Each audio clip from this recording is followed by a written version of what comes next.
A continuación, se dirige a ustedes el señor presidente de la República, Gustavo Petro Urrego.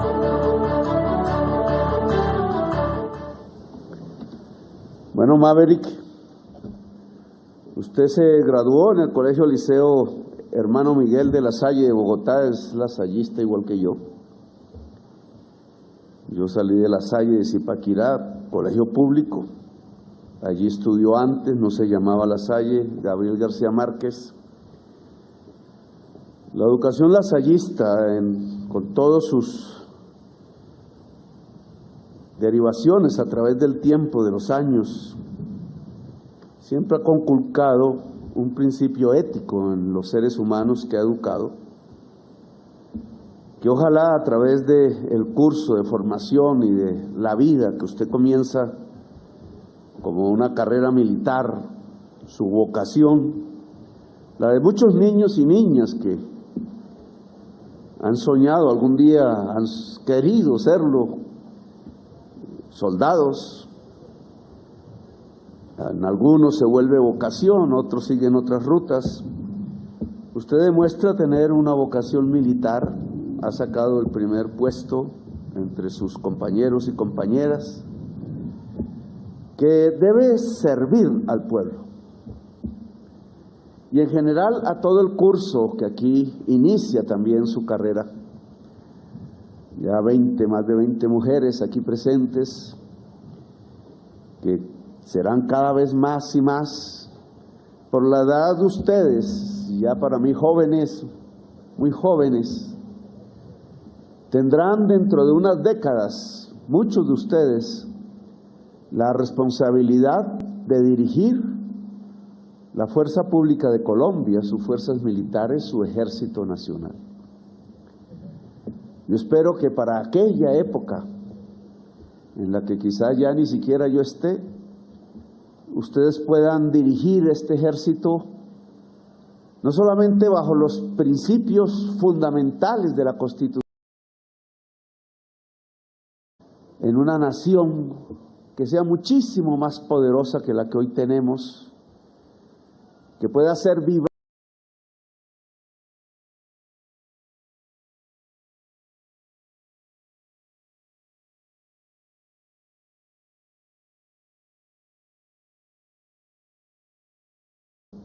de la construcción nacional, de la justicia social que debe llegar para todos y para todas.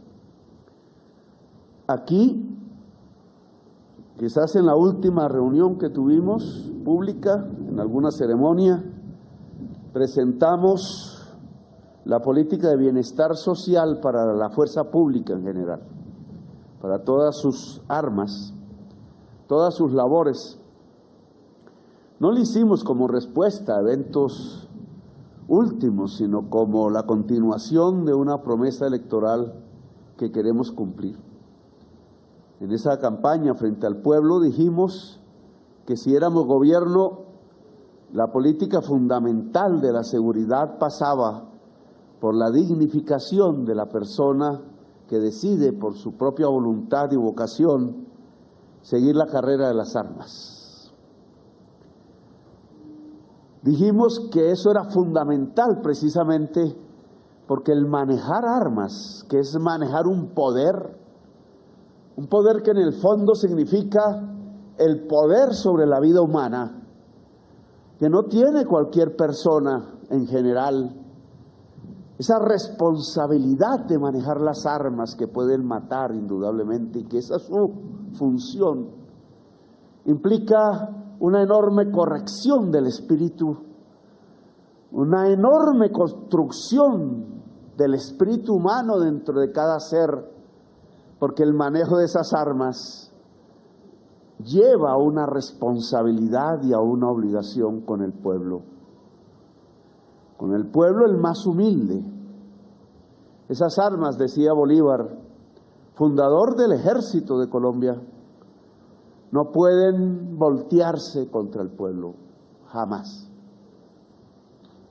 Lo dijo en célebres palabras, que nosotros debemos rubricar todos los días ahora, 2 siglos después de esas luchas, y que ojalá ustedes cuando dirijan el ejército la puedan seguir rubricando aún con mayor firmeza, aún con mayor criterio, aún con mayor autoridad que la que podemos hacer nosotros hoy desde este gobierno. Las armas al servicio del pueblo, de sus necesidades, de los grandes problemas que hoy tiene y que tendrá también en el futuro, porque las sociedades avanzan en medio de las dificultades siempre. La historia no es más que la historia de las dificultades. Que aquí, ojalá a través de mis palabras, a través de lo que han aprendido, a través de sus lecturas, a través de la vivencia apasionada que siempre lo es, de estar en este país, que es el país de las bellezas, pero donde la sangre se derrama también al mismo tiempo. Ojalá puedan ustedes afrontar con mayor profundidad este concepto de que las armas siempre estarán al lado del pueblo, en función del pueblo y para el pueblo, porque estamos en una democracia. Comienza ese primer escenario a partir de sus propios valores, del bienestar que cada ciudadano o ciudadana que integre la fuerza pública en general debe sentir. Al interior de la fuerza pública no puede haber violación de la dignidad humana. Cualquiera que cometa una tropelía contra la dignidad humana, por X o Y razón, equivocado o de manera premeditada, no puede seguir allí. Tiene que haber un respeto fundamental que no solo comienza al interior, sino que tiene que ser también del gobierno respecto a la fuerza pública, de la sociedad respecto a la fuerza pública. La última reunión hicimos un balance de las políticas que hoy empezarán a ser la base de eso que llamamos el bienestar social del soldado, de la soldado, del patrullero, del infante. Aquí complementaría solamente con un hecho que me parece que la cúpula y el ministro de Defensa y el aparato administrativo del Ministerio de Defensa deben tener en cuenta. Hemos hablado una y mil veces en toda reunión que yo he tenido con ustedes de que la misma carrera militar permita educar en todas las disciplinas a las personas que ingresan, de tal manera que a su salida, por cualquiera que sea el motivo, por decisión personal muchas veces, porque al final el tipo de organización militar es una pirámide que va sacando a las personas, va quedando allí una cúpula en la conducción, hace que sea absolutamente imprescindible el que las personas entonces se preparen para vivir en su vida civil, una vez suceda la salida, y que eso implica que la misma fuerza pública tenga instrumentos de preparación para afrontar la vida en civil, que siempre llegará. Uno de esos indudablemente es la educación. De eso ya hemos hablado varias veces, de abrirla a todas las universidades públicas, de lograr que los miembros de la fuerza pública puedan estudiar gratuitamente con los fondos del Estado, lo que quieran estudiar. Pero también tiene que ver con que a la salida haya oportunidades laborales. Le voy a pedir, ministro, que hagamos las reformas que permitan que incluso en el cuerpo administrativo de la policía, del ejército, de las Fuerzas Armadas en general, las personas que están en la reserva ya, retirados ya, incluso muchos con discapacidades precisamente por lo que les ha ocurrido en su propia carrera, o sus familiares, tengan una opción preferencial para el empleo, para abrir esas opciones y no conducir a un soldado de la patria a circunstancias que se vuelven incluso indignas y vergonzosas, a veces, muchas veces, por el hambre, por la necesidad, por los hijos que necesitan ir a estudiar en la universidad, etcétera, hasta terminan cooptados por las organizaciones que hoy aquí estamos combatiendo, por las que están entrando armas en este momento con los dineros ilícitos y no tienen otra función que para dispararnos, para quitar la vida, no solo de nosotros, sino de muchos ciudadanos humildes en muchos territorios del país, que amanecen allí en las trochas tirados en su propio de sangre, lo hemos visto en las fotos, y que no son más sino campesinos, campesinas, gente que se atreve a organizar su comunidad en una vereda para vivir mejor, y que, porque por una u otra razón terminan impidiendo las lógicas del negocio ilícito, entonces terminan bajo sus balas. Abrir las opciones en la vida civil es fundamental para que el soldado pueda vivir bien aún después de la salida de su institución. Ahora bien, la cúpula militar aquí presente, los generales, almirantes que nos acompañan toda, saben perfectamente que ni el presidente ni ningún alto funcionario de este gobierno les ha dado alguna orden que tenga que ver con romper con la Constitución. Es más, quedan ustedes autorizados por el presidente de la República, por si eso ocurriese, ustedes mismos lo denunciaran a las autoridades competentes. Aquí no puede quedar ni mancha ni duda siquiera de que este gobierno va a repetir las suciedades que otros gobiernos hicieron. Aquí no venimos a eso. Aquí venimos a que las armas se pongan en función del pueblo y de la Constitución, y de que eso haga una fuerza pública muchísimo más poderosa de la que hasta ahora se ha tenido. Aquí a nadie de ustedes se le ha ordenado una sola intercepción telefónica ilegal ni a ilustres y poderosos exfuncionarios, ni a personas humildes. Eso no es cierto. Ni se les ha dado esa orden, ni se les dará. Porque el respeto a los derechos humanos tal cual están consagrados en la Constitución, en las leyes, se respetan.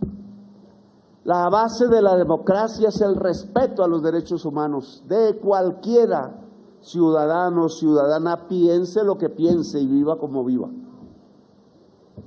Nuestro gobierno habrá libertad democrática. No usaremos las armas contra los pobres, indefensos.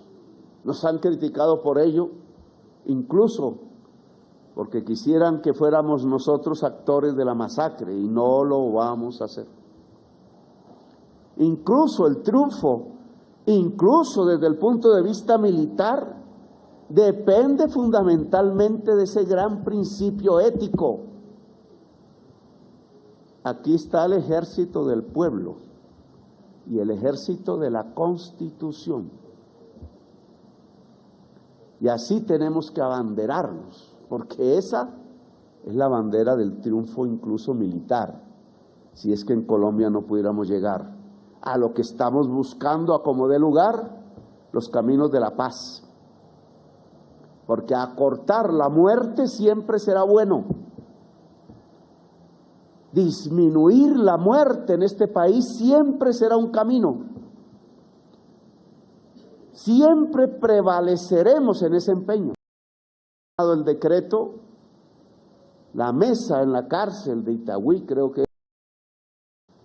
para lograr la paz entre los jóvenes de las comunas populares de Medellín y lograr que esas comunas definitivamente abandonen el eco y la realidad pasado a esa ciudad y a Colombia. Queremos que esos jóvenes se transformen en jóvenes en paz, así que inicia un proceso inédito. No tenemos mucha experiencia, algunas de alcaldes, en donde la juventud barrial de Colombia, que anda a las calles por aquí y por allá sin mayores alternativas, sin que se le ofrezca opciones, pues puedan vivir bien, puedan incluirse en la sociedad, puedan estudiar, puedan hacer la carrera de sus sueños, que no se les impidan, puedan tener un lugar y un vivir digno, y puedan vivir en paz y dejar vivir en paz a su propia ciudad y a su propia comunidad. Ya veremos cómo se desarrollan esas conversaciones, hacia dónde. Jóvenes en paz es lo que queremos en todas las comunas de la ciudad de Medellín y de todos los barrios populares de Colombia. Desde algunos medios de comunicación, a través de ellos, algún alto funcionario del Estado que no tiene esa función, les ha dicho a ustedes que desobedezcan al presidente de la República. Eso se llama sedición. El presidente de la República es el comandante en jefe de las fuerzas militares y ejerce todos los días esa función. Nadie puede tener ni la altura ni llegar a la absoluta irresponsabilidad en un país con tanta violencia, con tantos sectarismos que nos ha acompañado en toda la historia nacional, que nos hemos matado por ello, de decirle a la fuerza pública que no le cumpla las órdenes al comandante en jefe de las fuerzas militares según la Constitución. Eso debe ser investigado. Es una sedición. Es una ruptura sediciosa de la Constitución Nacional. Y no puede ser ni aplaudido, ni seguido, ni silenciado. Las puertas del palacio están abiertas para cualquier investigación. No tenemos ningún susto ni problema. Sé lo que ha pasado alrededor de quien me acompañaba casi en todos estos eventos y que en cierta forma era mi mano derecha desde el punto de vista administrativo en mi gestión cotidiana.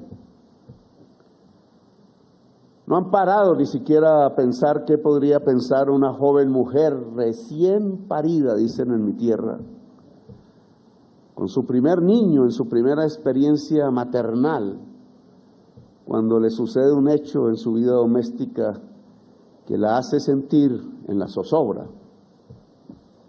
y que reacciona dentro de la ley, que se usó el polígrafo, que yo no he podido ni saber dónde queda, del Palacio de Nariño, que no compramos nosotros, se usa desde el primer gobierno de Santos hasta donde tengo entendido, bajo unas normas y protocolos que ha expedido incluso una sentencia de la Corte Constitucional y sobre todo la superintendencia en gobiernos pasados de seguridad privada. Esos protocolos se usan en el mundo empresarial privado y en algunas entidades públicas. Se usan bajo unos criterios, uno de los cuales, el fundamental, es que allí nadie llega a pasar por ese tipo de pruebas sin su libertad plena, sin su decisión compartida, autorizada por la persona. Y eso es lo único que pasó ante una sospecha. No son procesos judiciales, como falsamente se afirmó en la prensa. Se les llama, según la sentencia y los protocolos, procesos de confianza, cuando las personas están en un alto grado de vulnerabilidad, porque hacen parte, por ejemplo, en este caso, del Comité de Seguridad Nacional. Si en mi casa se perdiera un papel reservado de inteligencia o alguno por el estilo, yo también tendría que hacer lo mismo con todas las personas que me rodean, porque necesitaría la máxima confianza no sobre lo que me pase a mí, sino lo que le pase a la nación si un documento de esos llegase en poder, por ejemplo, de las organizaciones criminales. Procesos de confianza se han hecho desde hace años con ese mismo estilo y protocolo, y aquí se cumplieron, como bien saben los que durante horas estuvieron en esas oficinas mirando lo que allí había. Este gobierno respeta los derechos humanos, no intercepta ilegalmente comunicaciones de magistrados, de jueces, de periodistas, de opositores. A los opositores los cuidamos y es un deber de la fuerza pública el cuidarlos. No les puede pasar nada, porque están también bajo nuestra responsabilidad. Somos responsables de la seguridad de nuestra propia oposición. Contra ellos no habrá nada que choque con la Constitución Nacional o con la ley. Por tanto, pueden investigar hasta donde quieran y les ayudaremos. Mis propias indagaciones hechas en estos días me dan confianza a mí mismo, porque hubiera sido terrible el que de mi gobierno saliera una indicación que contradijese los objetivos por los mismos que hemos luchado durante décadas. Nosotros no tenemos nada contra la ciudadana Marelvis. Yo la he conocido personalmente en medio de mi campaña. Siempre me ha abrazado con cariño, casi que maternal, porque es absolutamente solidaria en ese momento con mis propósitos políticos. Así que ella no tiene nada que temer de mi gobierno. Es nuestra amiga, si lo quieren saber. Nosotros no vamos contra seres humildes ni poderosos, Porque para nosotros la garantía de sus derechos plenos es el triunfo de nuestro propio gobierno. El que ellos mismos, cualquiera que sea el conflicto con el gobierno, que siempre lo sabrá, porque las políticas públicas siempre tendrán defensores y opositores, esa es su razón de ser. No hay política pública de 100% de consenso, siempre habrá alguien que no le guste, siempre habrá alguien que se perjudica en sus intereses, a veces muy poderosos. Si se le lleva la pensión a un viejo o a una vieja, o si llega un médico o una médica a la ranchería en La Guajira porque el sistema de salud lo permite, o si el trabajador puede tener garantías de seguir trabajando en una empresa y no que lo echen al otro día, o cualquiera otra de las políticas públicas. Pero este gobierno le garantiza los derechos a cualquiera que sea el opositor.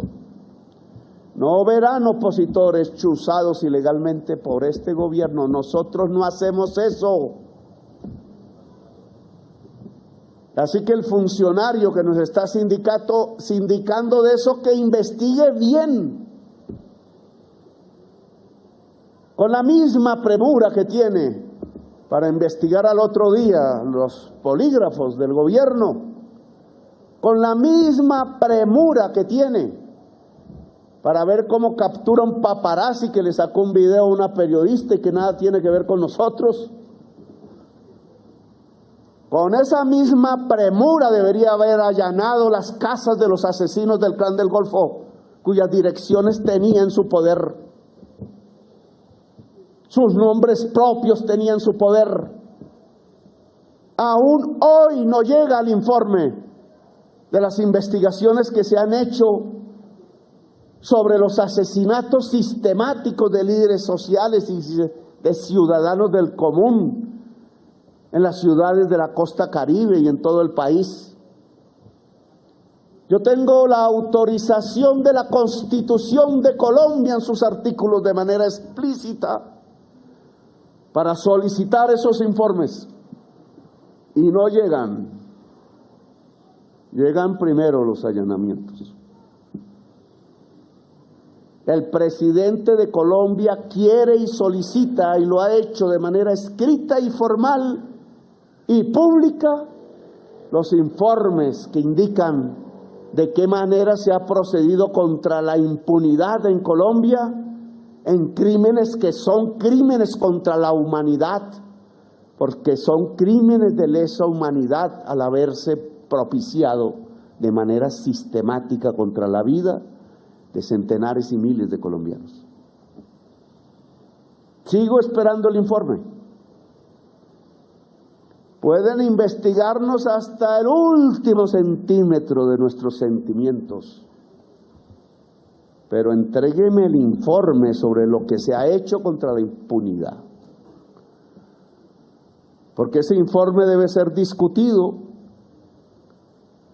porque ahora viene la visita oficial del fiscal de la Corte Penal Internacional, porque queremos reunir el Consejo de Política Criminal, porque queremos saber si de las instituciones del Estado que están dedicadas a esa función se puede tener la confianza de que se está destruyendo realmente la impunidad en Colombia y que los criminales no tienen, por tanto, sitio donde esconderse, no se les protege desde el Estado.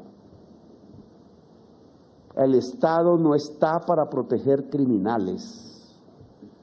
El Estado está para detenerlos, y el Estado está para cumplir las funciones esenciales del Estado, que es lograr que las necesidades fundamentales se puedan satisfacer y que los derechos de las gentes se puedan garantizar. Esa es nuestra función. Estamos tranquilos, por tanto, no tenemos ningún temor, ministro de Defensa. Podemos ir al Congreso. Ustedes, señores generales, almirantes, Si alguna vez de alguno de nosotros en el gobierno civil les llega una orden inconstitucional, tienen toda la autorización para ir allá a algún medio de comunicación y denunciarlo. No lo consideraré una insubordinación, es su derecho y es el derecho del pueblo. Este gobierno respeta los derechos humanos del campesino, de la campesina, del obrero y del opositor. Y no debe haber ninguna duda al respecto. Y mientras se investiga, mi funcionaria querida y estimada y el embajador de Venezuela se retiran del gobierno para que desde el poder que implica esos cargos no se pueda tener ni siquiera la desconfianza de que se va a alterar los procesos de investigación, que no nos corresponden a nosotros, le corresponden a la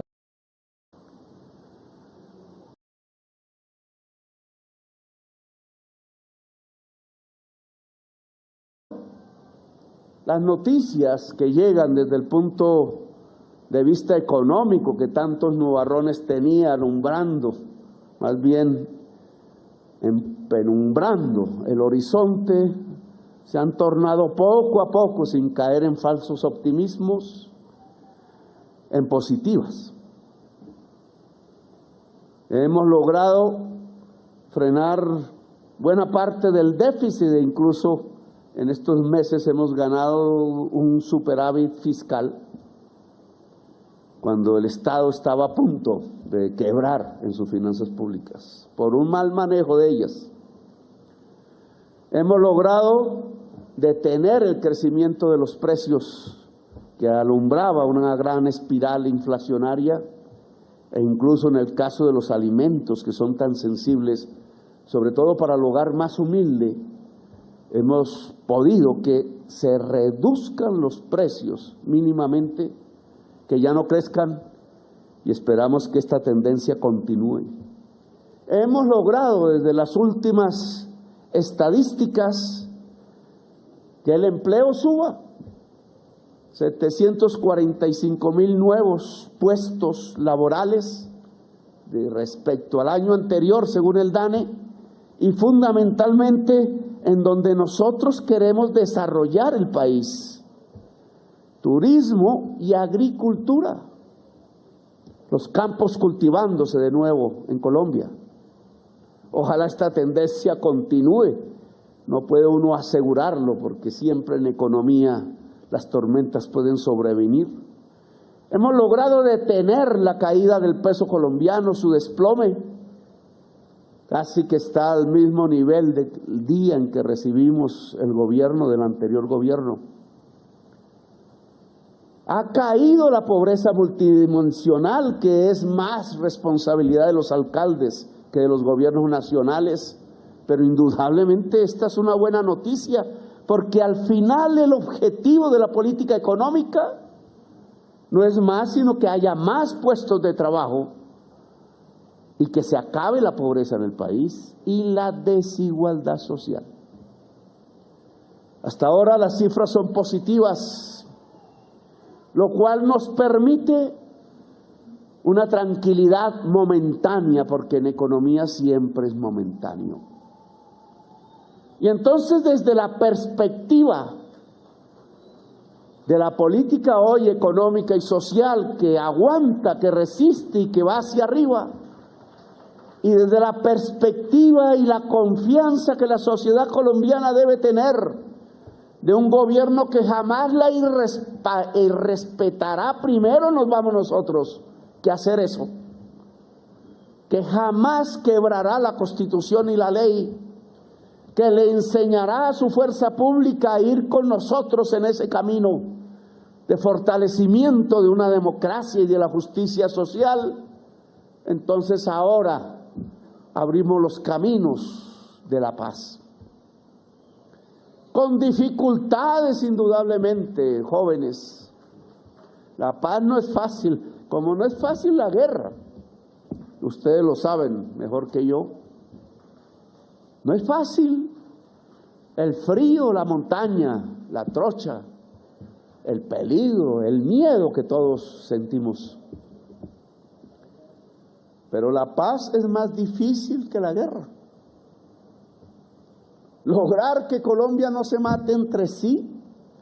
Después lo decía en un discurso con ustedes, que llevamos 72 años desde que se creó el comando de las fuerzas militares de Colombia en guerra permanente.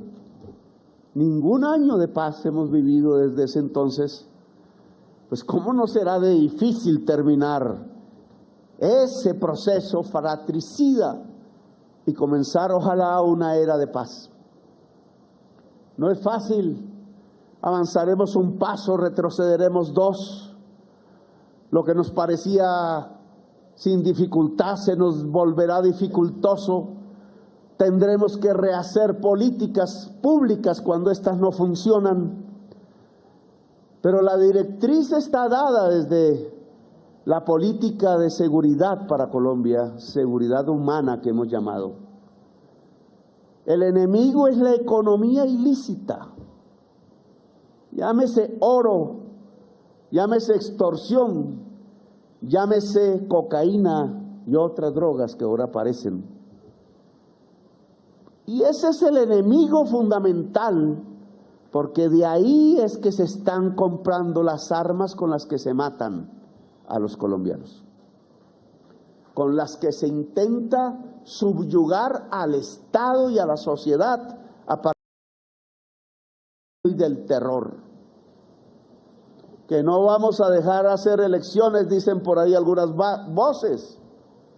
Pues nosotros desde aquí vamos a garantizar que las elecciones se hacen en todos los rincones de Colombia. Que van a extorsionar territorios enteros para financiarse en su violencia. Pues desde aquí vamos a comprometernos a que estaremos en todos los territorios buscando a los extorsionistas, para que la gente allí, que en general es humilde, los grandes ricos de Colombia no viven en las regiones olvidadas de Colombia, puedan vivir en libertad, puedan tener libertad, palabra sagrada, por la que tantos hemos luchado y tanta gente ha muerto en el camino. Destruir las economías ilícitas es el objetivo. Ahí en los medios, a través de la comunicación de sus ministerios, salen que toneladas y toneladas de cocaína son interceptadas, incautadas. La interdicción ha avanzado indudablemente. El enemigo de la interdicción es la corrupción. No podemos golpear a fondo la economía ilícita si hay corrupción en el Estado. Y la hay. Nadie puede ser ciego ante esta realidad. La hay en todas las instancias y ramas públicas del poder. La hay en nuestra propia sociedad y nos penetra. Y por tanto el esfuerzo de la cúpula militar, del ministerio y de cada uno de ustedes que hoy salen a hacer su carrera para mañana dirigir esta fuerza pública, deben entenderlo bien. Si el dinero y la codicia nos gana el corazón, la mafia se toma el poder en Colombia y produce un genocidio sobre nuestro pueblo. Por tanto, lo primero que tenemos que proteger es el corazón. Por mi propia experiencia, cuando fui alcalde me di cuenta de cómo el poder funciona como una droga. Ensombrece, no deja pensar bien, deforma la realidad y peor aún, es tan adictiva que por ella se mata. La adicción al poder genera la masacre y el genocidio. Por eso lo primero que tenemos que guardar es el corazón. Allí dentro de su vida militar, en donde tantos problemas van a tener, en quién sabe qué lugares, bajo quién sabe qué tensiones, que afrontarán en su vida futura, presente, guarden primero el corazón de la codicia. Guarden el corazón primero de las fuerzas destructivas que alrededor del poder tener armas se pueden construir. Tener poder es posiblemente un riesgo para el corazón. Yo tengo aquí un poder, soy el presidente. Otros tienen otros poderes, son jueces, congresistas. Ustedes tienen un poder, las armas. Si el corazón está bien guardado de la codicia y del veneno drogadicto del poder, las armas siempre estarán en función del bien de la gente, del pueblo, de sus derechos, de la libertad, de la Constitución. Si el corazón se pierde, las armas dispararán contra nuestra propia sociedad.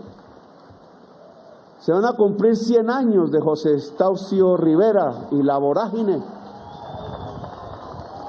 100 años de una novela que yo leí de niño, yo creo que muchos de ustedes la han leído, La Vorágine.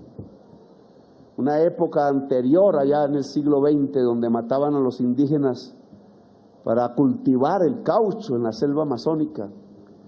Una época de esclavitud, de ignominia por allá en rincones que en general desde aquí no se conocían. Y José Eustacio lo dijo en su libro: antes de conocer mujer alguna, jugué mi corazón al azar y me lo ganó la violencia.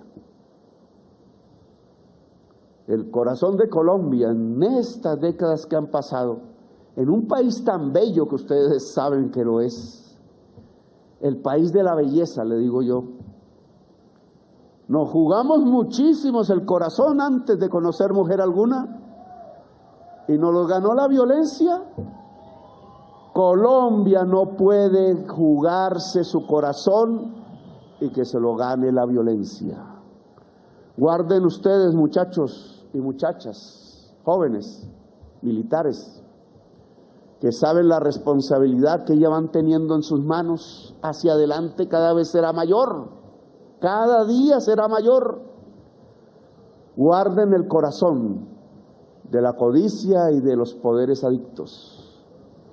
Pongan su corazón, su mente, sus conocimientos, la experiencia que van logrando, la sabiduría que llega con el tiempo más allá de los libros y de las palabras leídas y escuchadas. A través de esa sabiduría, protejan su corazón, para que la fuerza pública que ustedes van a dirigir en tiempos que hoy no puedo yo conocer, quizás más difíciles que este, puedan ser los de la base y el pilar de la construcción de una gran alianza entre pueblo y ejército, alianza fundamental para construir la gran patria, la nación colombiana, la nación poderosa ante los pueblos del mundo, no tanto por sus armas, sino por su dignidad, por su ética, por su espíritu, por la valiosa defensa de la democracia y de la libertad y de los derechos de las gentes. Gracias por haberme escuchado, Maverick. Felicitaciones, muy amables. Y adelante con coraje y con valentía. Muy amables.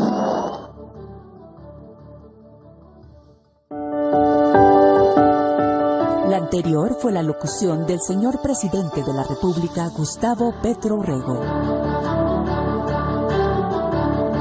Muy amable.